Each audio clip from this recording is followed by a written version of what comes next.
Hello. Well, I hello there. fancy meeting you here. I mean, seriously. I figured it's such like a relaxed time of year. We should just get together and schmooze. Totally. Let's hang out. I've Doesn't got that sound time. like Nothing fun? else going on. No, it's like really chill time of year. Uh, So, and maybe like we'll let people from our congregations listen in on what we're talking about. I think that sounds like a great idea. I mean, now that we've read all of these books that are behind us on the shelf, we should Totally. really imbue some wisdom to the community, don't you think? At least a little bit. Yeah. Yeah. So, hi, I'm Cantor Schulmiller from the Reconstructionist Synagogue of the North Shore. And I'm Rabbi Alysa Mendelson Graf from Port Jewish Center in Port Washington.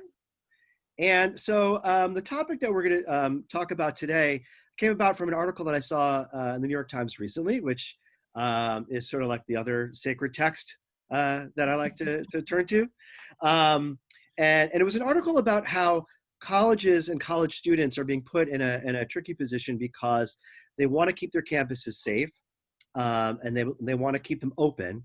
And the issue is when kids have parties off campus, or on campus, and they raise the odds of infection, it can really be a bad situation all around. So there's an article in the Times about the challenges of snitching in a college setting, that colleges are actually putting forth to the students, please, if you see some of this behavior happening, not only should you try to intervene, but you should tell us the names of the people who are doing these partying experiences so that we can crack down, we can do discipline that will help set an example and also keep our campuses relatively COVID free. So that brought to mind this idea of the tochecha, the idea of like, what does it mean to rebuke your neighbor? How do we, in this time when we're really looking as a self-reflection towards improving ourselves and our behaviors, what does it mean to stick ourselves out there and look at someone else's behavior? And what are the circumstances under which you might want to do that, might not want to? How do you do it? So I was wondering if you had any thoughts about this, Alysa. Well, it's interesting. I don't know about you, but we've certainly heard actually from a few of our families with students in college, and several of them have kids who have COVID, who have had COVID since getting back to Oh, school. we haven't heard of that. Yeah, wow. It's a serious thing that's happening, and I was talking with one of them about it, and they said, in fact, some kids are afraid to tell to report that they have COVID themselves, or to tell that somebody else has it, because they're afraid that school's going to shut down. They're afraid of the consequences of of telling of letting people know that they have COVID. So it's kind of an interesting thing that Yeah, especially at because that they're not specific, seeing like the consequences of inaction. right. So, at that age group, they're kind of, they're balancing. I think it's like, as somebody who's a little bit way past college, I could look at them and say, I can't believe that you're not, how could you not be telling, right? But to expect our college students to report on each other when they're afraid, there's so much hanging in the balance. And that's a lot to expect of kids, I think, that at that age. What's interesting to me is, what about us, as, you and I both have parents, and our parents, of kids Of in the school teenagers. system, of teenagers, right? And so we still hold the responsibility for the reporting. We still fill out forms every morning, about whether our kids are, have been exposed to COVID. And, and we also are watching the kids in our community, and, seeing whether, seeing the way they're hanging out with each other on Main Street. And, we see groups of kids who are wearing masks, and we see groups of kids who are not. And so, I often think about, should I pull over and say to that group of kids, hey, what are you doing? You got to put your mask on. And I balance that out with the idea of, okay, so that would be the tochacha on one hand. On the other hand, I could be embarrassing those kids. Right.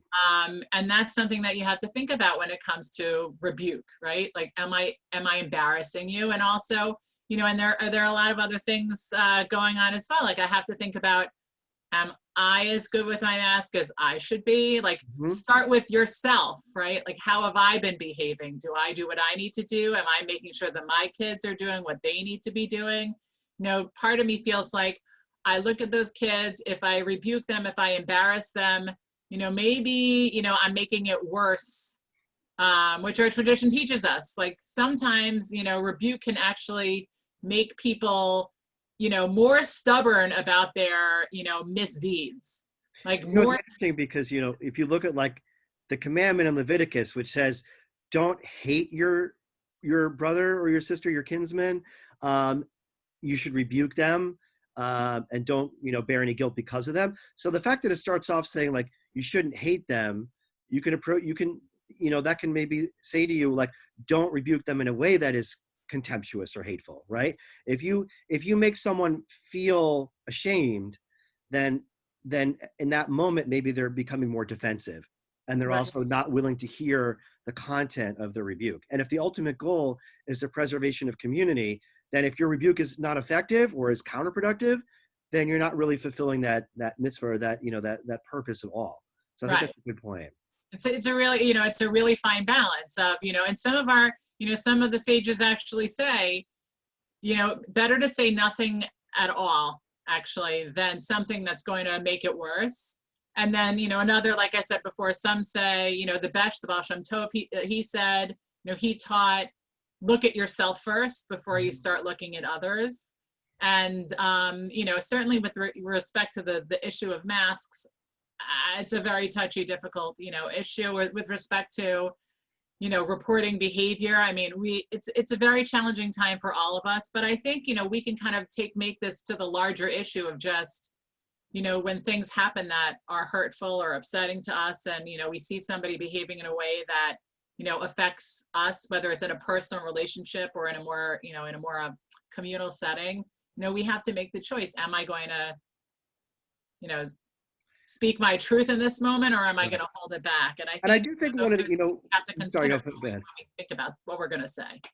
I was just going to say that, like, when it comes to college kids, they're sort of at that age where they are having to take responsibility for the first time for, what their response is going to be in a situation where we can't do it for them anymore. It's kind of like, in the old days, the bar mitzvah or the bat mitzvah would be, that's the age of, personal responsibility. But really, when they leave the house, or even if they're doing college virtually, I suppose, in a sense, there's a level of independence that's new.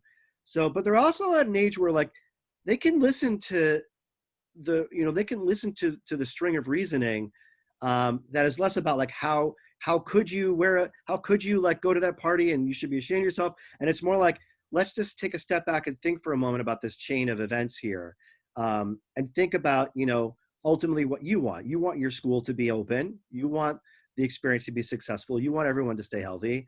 And so maybe you're not going to stop other people from partying, but at least you could put yourself in a position where you try to make the best choices that you feel will lead to the greater good for the community.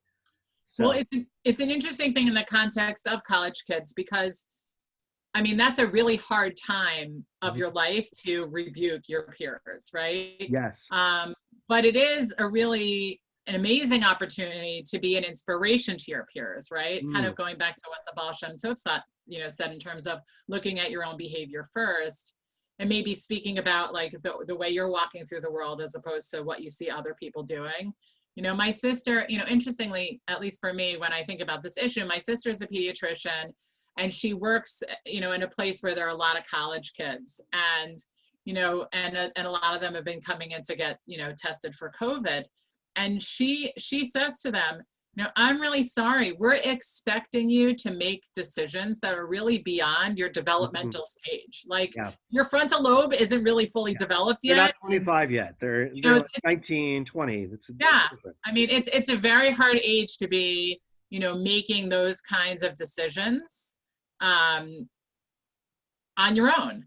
And we've really put a huge part of our, society into that like risk, into this really risky place of having to make difficult decisions that they're not prepared to make. Um, So I do think like at this age, I do agree, like at this developmental stage and where they're at, I think it's on the part, a big part of the responsibility is the leaders and, the people that they look to for guidance, whether it's clergy, whether it's parents, whether it's school administration, to A, set a good example, um, B, to really bring home the point of why they're doing these, why they need to take these precautions in the first place. There is a piece where I think the discipline needs to fall on the administration. But then there's also the piece, what I've heard from some campuses is that some schools have been negligent or at least lax in terms of their own reopening procedures. yeah. And I think that's putting a mikshol, it's putting a real stumbling block in the situation because you're not putting them in a position to succeed. Right. So I think ultimately, if you're looking at Rebuke as being a part of a loving community, that in a sense you also have to make sure that they're in a position where they could succeed if the guidance is heeded. So Right. and I think that's we're in a time right now where we all try to have to make circumstances as best we can to help each other succeed. Yeah, I do think that's really true in terms of in terms of that age group, especially setting them up to succeed is so critical. And and you're right. I think that some of the schools have done such incredible work in being prepared for this moment, and some really haven't. And I think when you are prepared, when the schools are prepared like that, that's also a really loving way of saying, hey, we know that that this is going to happen, but we're also here to support you and help you, like, to make sure that this doesn't get like totally out of control. Like I think that's so critical for schools to see their role in that way. Well, these college kids, it reminds me a little bit of how Noah is described as righteous for his generation, and the idea is, okay, so does that mean that everyone else was awful and so by comparison he was good, or does it mean that like everyone else was awful, so the fact that he was good is even more exceptional?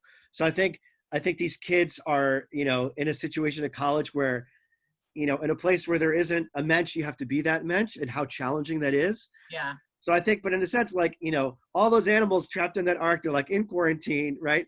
But they paired off. So I think, if these kids can just find one other friend or roommate or someone who's going to be like their go-to, strength enabler, who's going to be like, yes, together, we're in this together. And, we're going to try to make these tough decisions together. So at least we feel like we have some like on the ground support. Right. I love that. I think that's so beautiful, that idea of, I never really thought about Noah's Ark as, all of that sea of creatures being quarantined together, but I love that. And it's true. I mean, when we pair off together and we have someone who can kind of walk the road with us or sail the sea, as it were, with us, it makes, making some difficult decisions a lot easier. And it also means like you have an accountability partner. Correct. You have someone there who knows Yes. you in the deepest part of who you are, who can kind of speak to that place where you can hear it. And I think, you look, circling back to Leviticus, like the command is in the singular, right? You're supposed to deal with it's like a one-on-one type of situation, right? So if you can just find that person to, like you said, hold you accountable, you hold them accountable, you support each other, and you also are willing to give emotional support as well through a very challenging process. Maybe that is something that, if our college kids, and even, in our own lives here in Port Washington, maybe that would be a helpful thing too, getting ourselves that Javier. Yeah, I think so. And I think, I would just, to close things up maybe, and when you have that person, or whether you don't have that person in general, when we speak to each other about, we're in such a challenging time, we're all feeling a lot of fear, there's a lot of unknown. And I think we always have to remind ourselves that, we only know the troubles that we're that we're kind of walking through. We don't know anyone else's story. And so when we see something, that somebody's doing that makes us uncomfortable or even angry, just like take a breath. And, even if you want to speak to them, it has to come from a place, of love and of respect, like for that person's like neshama, like for their soul a little bit, that you can't, there's been so much yelling and so much noise and not enough talking and listening and, conversation. And I think like at the heart of all of this is the need for that kind of the kind of, if there's going to be rebuke from a place of, Mm. from a place of love and of respect, and that has to be there first before anything else happens. Because I don't know about you, but if somebody's, somebody who I don't know, or somebody who I feel doesn't, honor like who I am as a person, is yelling at me, I can't really hear them. Correct. I think that you know what, Alyssa, I think that that's such an amazing message for this time in general, right? Like to Yeah, not come at it from a place of judgment, because we are not sitting in the seat of judgment. That's not our role. right. Our role is to be, to be loving support for fellow community members who are all together trying to navigate these, really rough waters. And also, by the way, it's still coming on Yom Kippur. We all have our own personal work, reflective work to do too. And so the more we can support each other through all of that, I think the better off we're going to be. So yeah, I hope all of you out there in Holiday Land are appreciating these daily conversations. I have to say, this has been a lot of fun to get to talk to you, and like even in the midst of all this, to be able to like talk a little Torah is nice. It's always nice.